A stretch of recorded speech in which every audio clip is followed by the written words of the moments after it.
Hello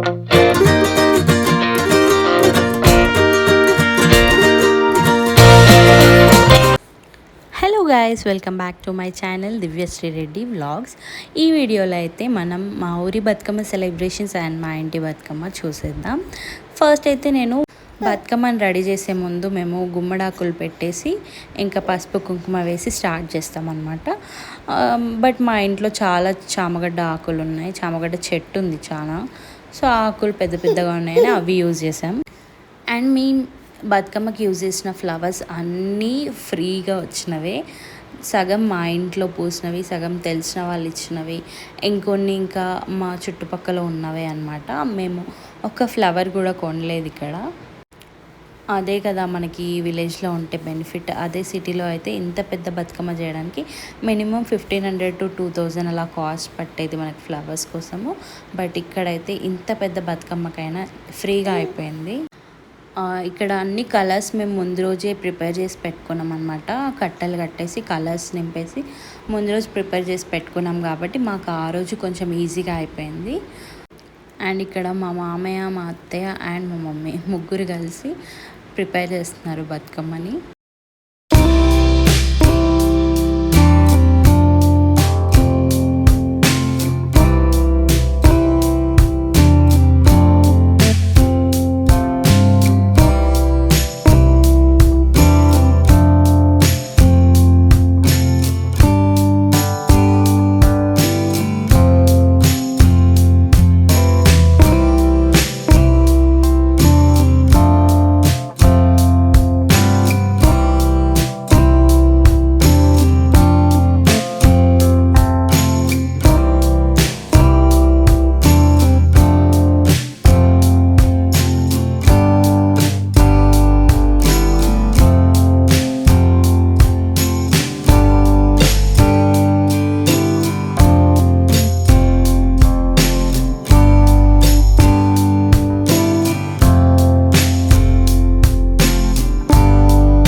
పెద్ద బతుకమ్మ అయిపోయింది. ఇంకా పెద్ద బతుకమ్మని ఇంట్లో పెట్టేసి ఇంకా నెక్స్ట్ చిన్న బతుకమ్మని ప్రిపేర్ చేయడం స్టార్ట్ చేసాము. ఇంకా చిన్న బతుకమ్మనైతే నేను ప్రిపేర్ చేయడం స్టార్ట్ చేశాను. అండ్ సేమ్ చిన్న బతుకమ్మ కూడా మనం ముందు పసుపు కుంకుమ వేసి ఇంకా స్టార్ట్ చేసాము. సో ఇక్కడైతే నేను మా మమ్మీ ఇద్దరం ఈ బతుకమ్మ పేరుస్తున్నాము. సో మా అత్తయ్య అయితే ఇంకా వేరే పనిలో బిజీ ఉండే, ఇంకా మేమే స్టార్ట్ చేసాము. ఇది నేనే పట్టుకుంటాను బేసిక్గా చిన్న బతుకమ్మ. సో ఇది చిన్నగా చేసుకోమని ముందే మా ఇంట్లో వాళ్ళు చెప్పారు అందరూ, బట్ నేను వినలేదు. సో ఫ్లవర్స్ ఉన్నాయి కదా అన్నీ యూస్ చేసి పెడదాము అనేసి ఇంకా పెద్దగా స్టార్ట్ చేశాను. ఇది కూడా తాంబూలంలోనే స్టార్ట్ చేశాను, బట్ అది నేను చేసిన తప్పు. నేను అస్సలు మోయలేకపోయాను. సో బేసిక్గా దీంట్లో మేము ఏం చేసామంటే లోపల వేసింది కూడా ఇంకా బాలేని ఫ్లవర్స్ అన్నీ లోపల ఫిల్లింగ్కి యూజ్ చేసాము. సో దానివల్ల ఎక్కువ బరువు అయిపోయింది. నేను అస్సలు మోయలేకపోయాను, అసలు 1 మినిట్ కూడా మోయలేకపోయాను. ఇంకా మా హస్బెండ్ కొంచెం హెల్ప్ చేశారు ఇంకా పట్టుకోవడానికి. ఇంకా మాకు పక్కనే ఉంది బతుకమ్మ ఆడేది ప్లేస్. సో అందుకే ఇంకా ఎక్కువ దూరం లేదు కాబట్టి బతికిపోయాను.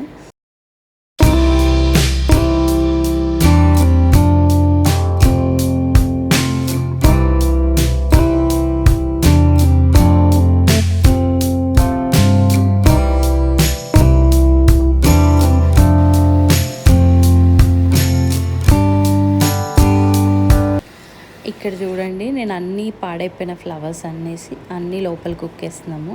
సో దీనివల్లే మాకు మొత్తం బతుకమ్మ మొత్తం బరవెక్కిపోయింది. చూడ్డానికి మామూలుగానే ఉంది కానీ ఫిల్లింగ్ ఫ్లవర్స్ వేయడం వల్ల ఇంకా బరువెక్కింది.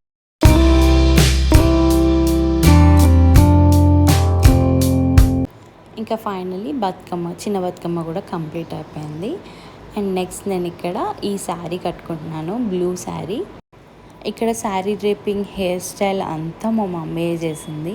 సో నాకు ఇలా జడగంటలతో కావాలని చెప్పాను, తను మంచిగా వేసింది అండ్ నాకు నచ్చినట్టు వేసింది. అందుకే ఇక్కడ హ్యాపీగా ఉన్నాను. అండ్ నెక్స్ట్ ఇలా రెడీ అయిన జ్యువెలరీ అంతా వేసుకున్నాక ఇలా ఉంది. బేసిక్ మేకప్ వేసుకున్నాను. అండ్ ఫైనల్లీ బతుకమ్మ ప్లేస్కి వచ్చేసాము. ఇదైతే మా ఇంటి పక్కనే అనమాట, కొంచెం చుట్టూ తిరిగి వెళ్ళడమే, జస్ట్ 100 to 200 మీటర్స్ డిస్టెన్స్లో ఉంటుంది. And finally the day has come. దీనికోసం మనం 1 ఇయర్కి వెయిట్ చేస్తాం కదా తెలంగాణ వాళ్ళు మొత్తం. ఫస్ట్ అయితే అయ్యగారు వచ్చి పూజ చేశాక ఇంకా మనం బతుకమ్మ ఆడడం స్టార్ట్ చేస్తాము.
ఇంకా నేనైతే బతుకమ్మ లాస్ట్లో చెరువులో వేసే వరకు ఉండలేదు. ఆ లోపే నాకు కాల్ వచ్చింది మా బాబు లేసి ఏడుస్తున్నాడు అనేసి.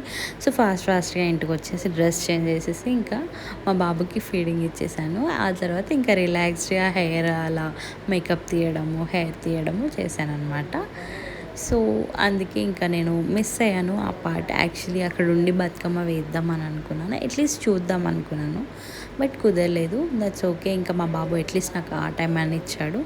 Thank you so much for watching the video till the